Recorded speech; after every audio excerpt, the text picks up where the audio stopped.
So, Camille, welcome to Dominate Your Day. I'm excited, group, to have you meet Dr. Camille Preston.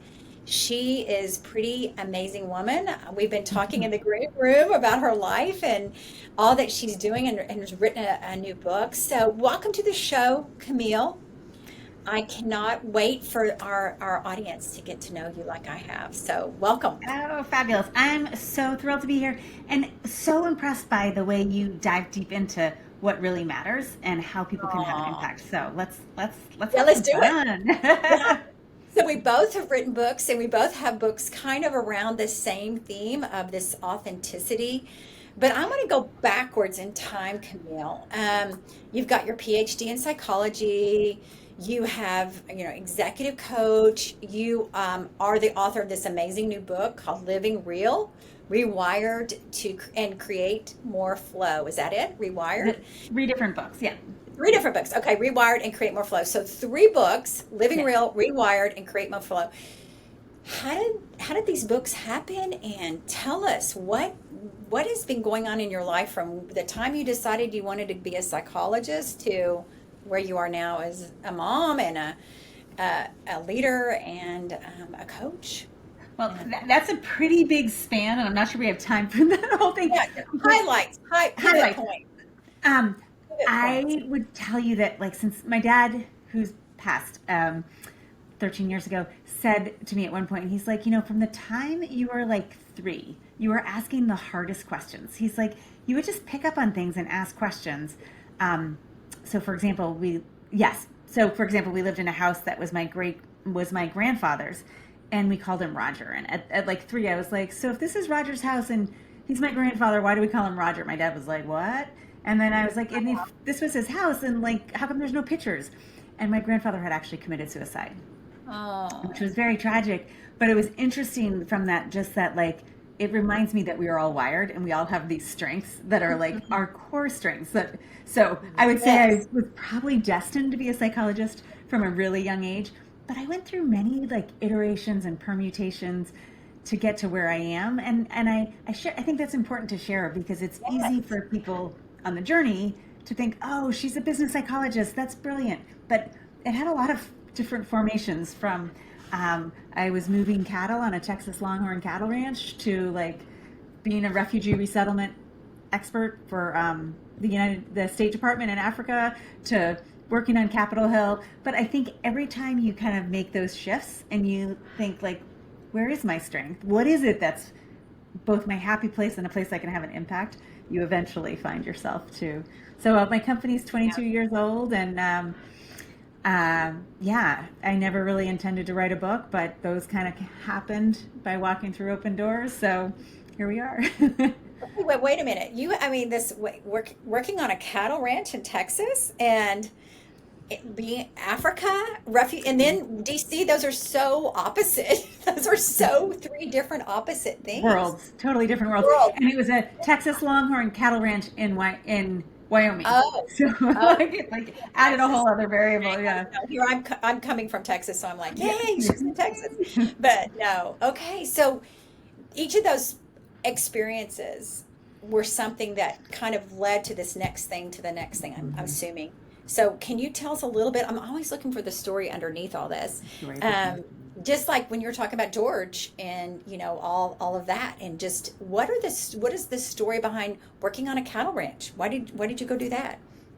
Yeah, so first of all, I'd never really spent much time out there, but it was a kids camp on a Texas Longhorn cattle ranch, and I have to say, like, riding was never anything I was going to get, like, I even knew I wanted to do, but Western riding Mhm. was really, really fun, and I had a friend who was working on that ranch, so she's the one that drew me out there. Actually, it's interesting. So I worked at this camp on this Texas Longhorn cattle ranch, moved, jingled cows, but then I ended up doing a winter study. So we were in a 4-1-4, so we take four classes in the fall, one in the winter, and four. And I went back out and I worked in a state mental hospital, and it was like really clarifying because I was like, there's so much work to be done. That's not necessarily the direction I want to do. So I knew I wanted to be a psychologist, but that's what pivoted me away from clinical into the next. And so um, I Wow. think for listeners, it's like pursue something, try it, wear it, but then like always calibrate. I think we get into trouble when we get on a path and we're like, that's where I'm going, as opposed to being like And we those think that's question forever. marks along the way. Yeah, yeah. Yeah. Do you see that So with folks? Yeah. yeah, so you went from there and then you went to Africa. Is that right? Did you do the Africa right after that, or was all this in college or after college? The Wyoming was college, and then I went to work for the State Department in Africa, and then I came back and I went to UVA for my doctorate, and they had this really interesting program where I worked on Capitol Hill for 1 year. I was part time in UVA, part time in Charlottesville, and part time in DC, living in my brother's basement. Bless him. Oh Um, my gosh. Getting exposure and saying, oh, like, how does policy change? How does research change policy? And then I came up and I was working on Capitol Hill and I realized that's really hard work, like, and not necessarily glamorous. And so then I left Capitol Hill and I went to work for a nonprofit of police executives, police chiefs across large jurisdictions. And my first day on the job was 9/11, which is the day that law enforcement changed from hometown security to homeland security. And it was like right person at the right time. And I was doing a lot of change management. And that's what really propelled me into wanting to do leadership development full time and really serve.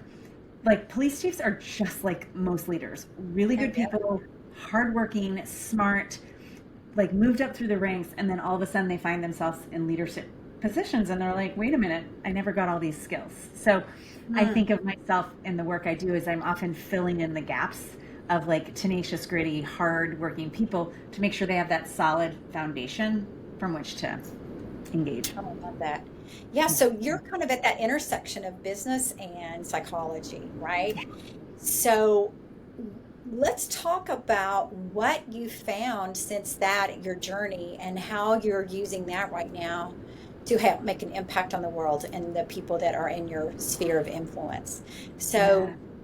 one of the things I know you've written these three books. So, Living Real is your latest one, just came out last month. Yeah. Rewire, tell me about that one, and then we'll go backwards to, yeah. Yeah. So Rewired was my first book, and it's actually a funny, that's actually a funny story. I'd have to go back in time. I think I was living with my husband. We weren't engaged yet, but we had moved in, and he basically said something along the lines of like, you've written a book like 7 times. You either have to poop or get off the pot. Like, you got to Yeah. ship it or like move on. And so I went out to this retreat in Sedona, Arizona. It was a writing retreat, and this book came through me in 3.5 days. We sat in this room and I just typed, and it wasn't anything I'd ever written before, but I left that retreat with 42 agents wanting to represent the book. And so it was Oh, it was humbling, and it was also my first experience of like flow, like when you put yourself in the right environment, what can happen and what comes through you. Rewired was really novel at the time, but not so much now. It's how technology is changing your brain, and how technology is changing how we operate, how we're living in this always on, always connected, wired world, and it's changing our chemistry. And so that makes sense. The next book was like, okay, given that, how do we kind of take charge of our life and like design how we want to operate?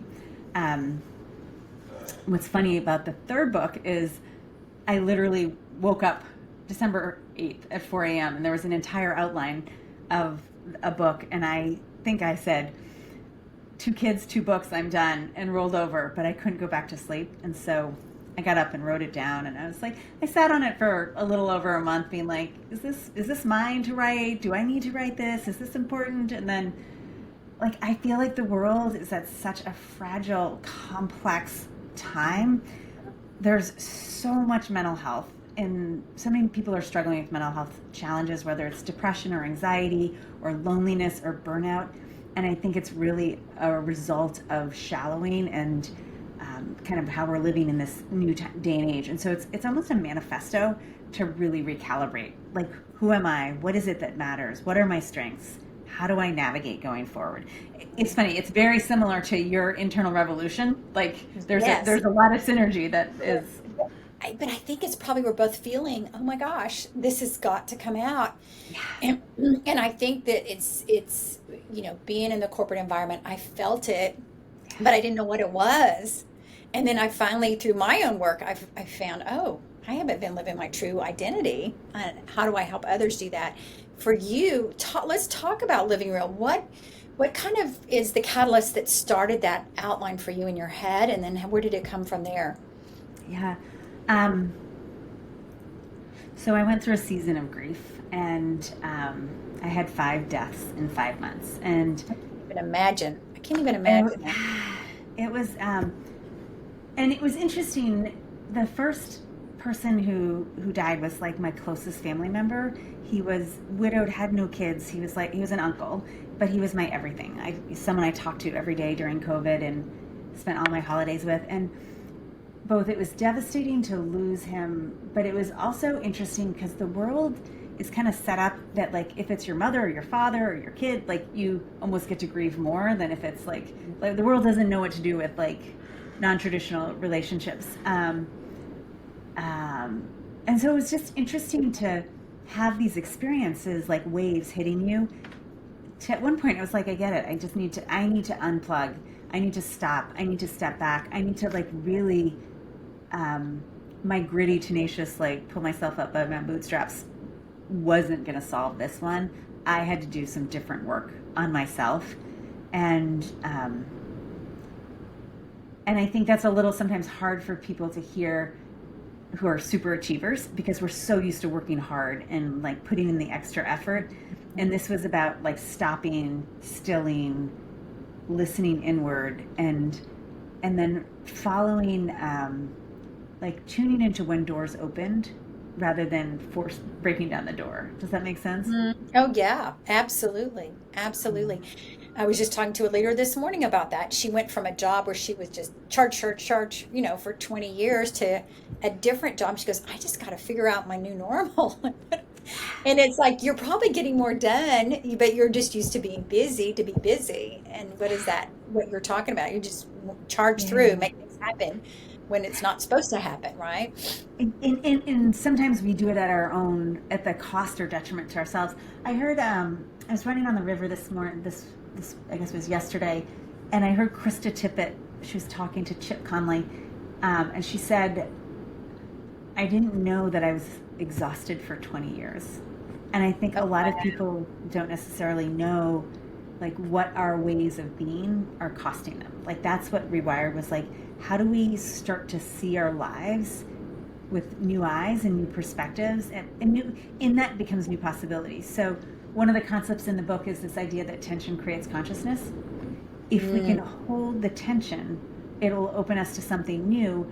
But we're so quick to move through tension or discomfort or hard things that we actually don't hold it. And like we have to strengthen ourselves so that we can hold something that's hard, like the grief or the big questions that maybe don't go away. I'm sure mm. you've seen a lot of this with some of the leaders you're working with, that it's hard to face the hard. One of the things I think it's a children's book, about going on a bear hunt. Remember that? And you can't go over it, you can't go under, you got to go through it. And I think going through grief, going through hard times, going through and what you're saying is holding that for a moment and not just putting it under the rug or hiding it. And it just that reminds you just got to go through it Be in and it. not quick, right? And Just so really. if you think of life as a sine wave, there's highs and there's lows. What we have become conditioned to do is like take hard things, put them in a box, put it in the metaphoric basement of our house. And the Yeah. more times we put things into the basement, the more times we put boxes into our joy floor. So we might not feel the grief in the basement, but we might not be able to enjoy the second floor of this metaphoric house where we feel fulfillment and in delight Mm. and fulfillment and relationships and complexity. And so it's exactly what you're saying. Like then you're living right in that shallowed existence. You don't have the highs, you don't have the lows, but you don't feel. You got to go through it. It's the bear. Mm, that's Hard. right. And I think about your book and the title Living Real. Mm. How did you come up with that? I mean, I know it's about authenticity and not just performing, but how did there's so many things that connotates the title, and the title of Living Real. Yeah. How do you help people when they don't even know who that real person is? Yeah, I mean it's a absolutely solid question. So we think of this, life is the highs and the lows. That's real. Shallowing is when you're kind of in this narrow band. Um, Mm, I had initially, when the book came to me, it was called Anti-Shallowing, but that's a hard thing for people who don't even know what shallowing is to think about anti. Right? There's some guidance in titling. Um, what I like about the title, though, is we all want to live real, and I think we're all a little tired of the personas and the image and the ways we have to present, or we're told we have to present, especially for women, right, who are yeah. put in a category. And so, I think we're in this time of massive destruction and change, and it can feel tumultuous, and it can also be incredibly freeing. It can open us into new ways of engaging that I think are really like inspiring. Why don't you think people do the hard work? Why don't they want to do this work? Um, it's such a good question, and it's such a complex question. I think, like sociologically, like, or anthropologically, we move more often. Our relationships are thin, so we don't have the support network to actually hold us in grief. And there's some other cultures, and I wish I could tell you the specifics, where when you lose a primary relationship, you're not expected to do anything for a year. You're given the time and the space to grieve, and people tend to your kids, and they help you with meals, and they do your laundry, and they support you, so you actually have that experience of really processing it and also being really held. And in our day and age, we don't get held that way, right? There's so many moving parts, and it's uncomfortable, right? So we don't, it's that tension. We don't feel that tension. And, it's timely right now, but there's so much grief happening near you with all that happened at Camp Mystic. And it's a really kind of interesting, it's horrific, and it's heartbreaking. And I think regardless of whether you know people, you've been moved by the experience. But it's really tapping into, I think the term I heard you use was collective grief. Like, it's Yeah. really, it's It's a been, lot. it's, I didn't know what that term was. And we got back from vacation, and this had all happened, and our granddaughter had just been there, the week before the flood. And there's green bows everywhere, and everybody is affected, even if they don't have anybody 1 degree away, they were affected. And then somebody said, "Oh, that's collective grief." And I went, "Whoa." So yeah, so it's interesting, and watching the wave of it as it, and the concern and the care around the community. But even talking to people in other parts of the city here in Dallas that haven't been as close to it. I talked to somebody last week that said, "Oh, I didn't even know there was green. I didn't know what those green buds were for." So you forget that, it's not everybody. So there was a term you used that I want to talk about too. Is it Yeah. telescope? Is it telescoping? Yeah, so what's interesting about Camp Mystic is it's something that everybody can associate with, and it's horrific, and it Yeah. happened to innocent people. And so there's a way that we can all kind of not latch onto it, but like understand and experience, and it's like socially structured in a way that makes sense. But what happens is we see a lot of what I call telescope grief, which is like, I'm feeling this deep sadness for these camps, but I'm also bringing all my unprocessed emotions, and all my unprocessed grief comes into it. So then it's like there's the grief of the camp, but then it just gets bigger, and it's like it's murky, and it's messy, and it's complicated, and it often comes with eruptions. And then we get a lot of duct tape and try to push it down into the basement so we don't have to feel it, as opposed to being like, okay, what is this? How do we let it out? How do we be with it? Who do I have strengths, you have strengths. What are the strengths that we have to hold it? Again, to hold the tension, to see what can happen.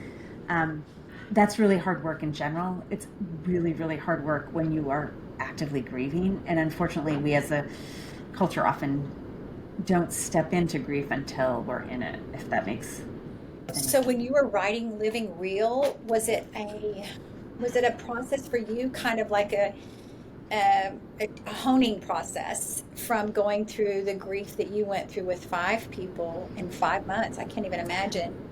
Was that healing for you to write as you Mm, wrote this book about living real? Were the correlations there from all oh, that? that's a good question. That's a great question and an interesting question. Um, it was a journey because I wasn't sure I wanted to write another book because, as you Yeah, you've know, already it's done like two. it's not a Yeah, small feat. yeah. Um, and it was incredibly healing and codifying. Um, and I think it's kind of a big thought, but one of the things that I took away from that process was moving from kind of the sadness, and devastation is too strong of a word, but real, like, profound loss of um, not having this, like, just incredible man in my life. I you could totally dismiss him for a hermit on a hill. He was like a comb over with an Amish beard, and he was very eccentric, and like he knew what he liked and he knew what he didn't like, and he's So he sounds fabulous, but real. He he's sounds very real. real. He's in the book a lot. My Uncle Phil. Oh, Um, but what I took from actually all that grief is I feel like he lives inside me now, and I've hmm, been able to, rather than think of him and have sadness and like longing and missing and like remorse, I feel like he's a part of me, and I have I'm embodying him more, and I'm able to move through the world almost with his strengths added to my strengths. If that makes Does that make yeah, that sense? totally makes sense. So Yeah. you've been talking about strengths. That's one of the things we do here. Do you know your strengths that you've So heard you funny. have? Yes, tell me what I you I know. looked them up because I'd taken it and I was curious. My Ah, husband loves it, and he's like a woo customizer. He loves, and he talks about it all the time. But I had to look at mine. Mine's activator, individualizer, achiever, strategic, maximizer. And I wow. bet one of my best friends would say, I think the maximizer's near the Yeah. top. You wrote a book in 3 months. Like, Well, and look at the activator. You got up, you had that outline, and you kind of did something about it. Or with the other book, you did in a weekend, right? Or you did it really fast. That's yeah, activator. oh, that's okay. That's good. That is like, there you go. That's like Yep. activator and maximizer all together, working it. It's a great tool to kind of know, oh, that's what that was.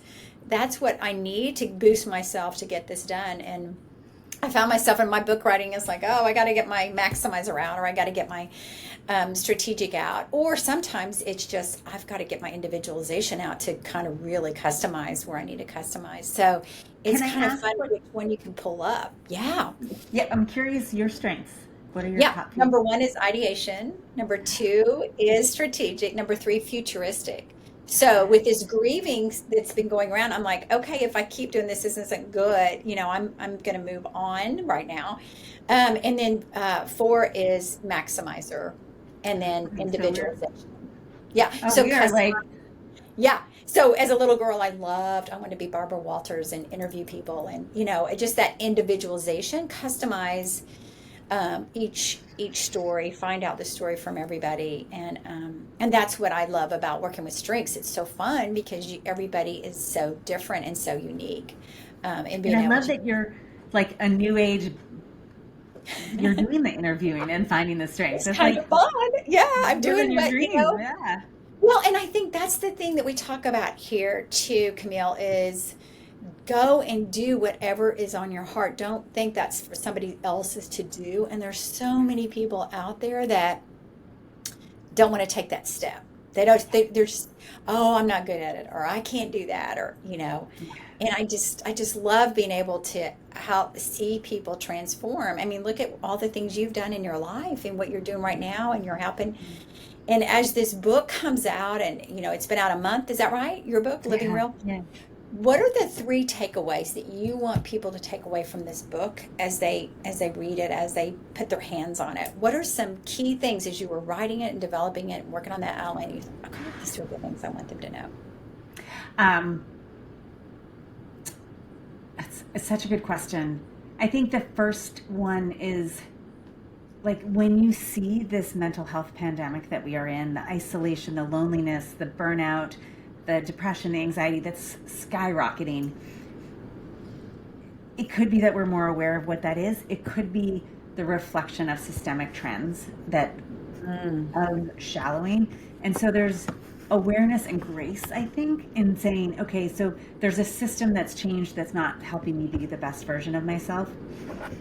The second thing is to just think of this like life is reeling. Life is the full range of that sine wave, the highs and the lows. And the more we can feel the highs, the more we feel the lows, the more we're going to feel the highs. And I have one of my besties is going through a really hard divorce. They're officially divorced as of 2 weeks ago, yesterday. And the grief is so real. It's just so real. And he describes it as like an elephant on his chest. And, I'm working so hard to be present, not fix it, not change it, not acknowledge, just like dismiss it, not like bring him out and say, let's do this, but to just be with it. Because as much as he feels that grief is the joy that he'll feel in the future, if he can go through that whole cycle. And a divorce is a really interesting example of grief because it's not socially recognized. It's not like if you had a death in the family, people would bring you a casserole, but when you get a divorce, you don't. So the second thing is this idea of reeling, the full range. And I think the third thing I would want people to take away is it's all about micro shifts, really small shifts. I think the world is craving connection. The world is craving the opportunity to lean into more real. And there are people all around you that want that real. So we actually have something on our website is if you want to create a living real gathering, like bring friends together for a fire pit or a cocktail or just a conversation, we want to make it easy for people to actually start those conversations because I think that's how the world's going to come back is one conversation at a time. I love that. So talk about that. So how are you creating that so people can build their own little community wherever they are? So if you go to livingreal.aimleadership.com, so AIM Leadership is my company, AIM Leadership, but livingreal.aimleadership.com, there's actually a place where you can download basically a whole how-to kit. And there's a place you can ask for some support, but we want to make it as simple and accessible. You don't even have to read the book just to start. It's about convening a group and having a container where they can have a different set of conversations. I love that. I'm hopeful. Yeah, I'm hopeful. That reminds me of, do you remember during COVID? I don't know if you ever heard about this, but it was a woman and her dad, they built tables for outdoor dining for people to invite their neighbors and come and eat together. And I can't remember what it was called, but I thought, what a novel idea during the middle of COVID that they use that opportunity to get these tables into community, into neighborhoods, and everybody invite people to come over and have dinner outside.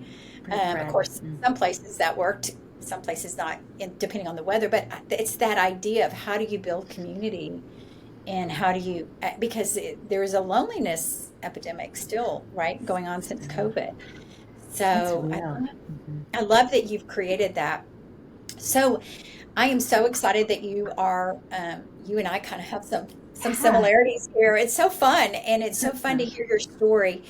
Is there anything as we get ready to close out, Camille, that is on your mind that we didn't really get to talk about that you want to make sure this audience hears? You work with leaders all the time. You know what's going on out there with leading, with burnout, with just this whole performance society. Anything that's coming up that you want to make sure, something that's just coming up for you now that you want to make sure our audience hears from you? It's a great question. I think mindsets really matter. If there was a through line of our conversation that I heard kind of the undercurrent is we have a resource on our website, a free resource, but it's managing your energy. How is it that I manage my energy, leverage my strengths, be the best version of myself? And a way we often talk about this is, are you forcing, resourcing, or sourcing? So forcing is like taking a square, taking a round pole, forcing it into a square, and like being like, I'm gonna put this in here, and we try and we try and we try and we try. That's like someone whose strength is not aligned with the job they're in, trying to make that job work. The second is resourcing. Let me throw time and money at something so I can put that round peg in that square hole. And then the last one is sourcing, which is like, how do I know myself? How do I understand myself? How do I position myself so that the best can come through? And it's counterintuitive for leaders because we've been told success is fame, power, and money. We've been told that success is moving up, as opposed to success being, who am I at my core? What are my strengths? And how do I bring those to bear for the greatest impact? So, I guess the through line would be, your energy really matters. And one of the greatest ways to optimize that is to think about, what is the mindset you need to bring your best self, to be sourcing rather than forcing. Oh, I Is that love helpful? that. Does that resonate for your I audience? love it. I love that. So how do you get your energy? When you're not coaching or writing a book, or where does your energy come from? I'm blessed because I get so much energy from working with executives. I often work with people who are in what I describe as a compounded crisis. Like, there's so many things coming at them from so many angles that it's like imperative. And so I get a lot of joy from my work. I also, I love to run. I love to be on water. So whether I'm running on the river or I'm out paddling, or I've recently, like, when my kids have been away, I've been learning to e-foil, which I don't know if anybody has ever heard about What is that? e-foiling. Oh, no, what is No, that? it's crazy. It's like a surfboard that has like a hydrofoil that's Oh, I underwater, see it. and it I've pops seen you up. it. And so it's like the closest thing to being on a magic carpet. And I'm a telemarker. I'm a skier rather than a snowboarder. So all of this is so counterintuitive. But what I've loved about it is, like, none of your logic, like, you can't think your way into it. You have to embody it. So, like, sorry, that was a little rabbit hole on, like, I No, love being on water, no. but I've been I having so much fun learning something new, and, like, yeah, I've seen that, and we were on vacation recently. I saw it, and I was like, "What is that? And how are they operating it? Because it looks like they're just flying over the water, and and they're turning." And I was like, "Oh my gosh!" So you're learning how to do that. and it's So like fun. all these like micro shifts, which is actually like leadership. It's like small tweaks. My husband said, I was like, I'm really sore. He's like, how? And I was like, I don't know, like the muscles in my feet, because it's like all these micro shifts of thinking about it. And then my soul was sore because, like, every cell in my body is like, I shouldn't be flying. Right? Like, it doesn't make sense. I spent so many years on this planet, like, not Yeah, flying. And then I'm like, yeah. this is kind of fun. So, yeah, How that's, cool is that? so I would say I love being active and I love being in nature. So those are That- two of the That's things. awesome. That's Yeah. awesome. I know it's fun. We've got to get in nature. I think there's something about it, getting out and being and doing running, working out, whatever it is that's in nature is so cool. Camille, we could go on forever. I love your This has been story. a I love pleasure. how you're sharing, some great gems here for our audience. And you shared your website. We'll make sure we put that in the notes so that people can connect with you. And I love that you've created a free opportunity for them to create their own community and give them a little guidelines on how to do that. That's so smart. Yeah. So, And if people are still on the fence about the book, at that website you can download a free chapter and like take a read and get a sense, and there's a lot of resources. So, because that's not every book's a fit and what have you, but I am so passionate about this need for connection, your internal revolution, my living real. yes. We are so ripe for this. And I think it's actually part of like our birthright, our DNA. Like, we need that to be the Yeah. best version. So when you were 3 asking your dad all those questions, I think I was probably 5 doing the same thing, asking questions. So here we Yeah. are. So, so nice to meet you today and share. Thank you for sharing your story with us, and can't wait to follow you and hear more about the book. So, Yeah, it's a congratulations. pleasure. Thank you. Thank you.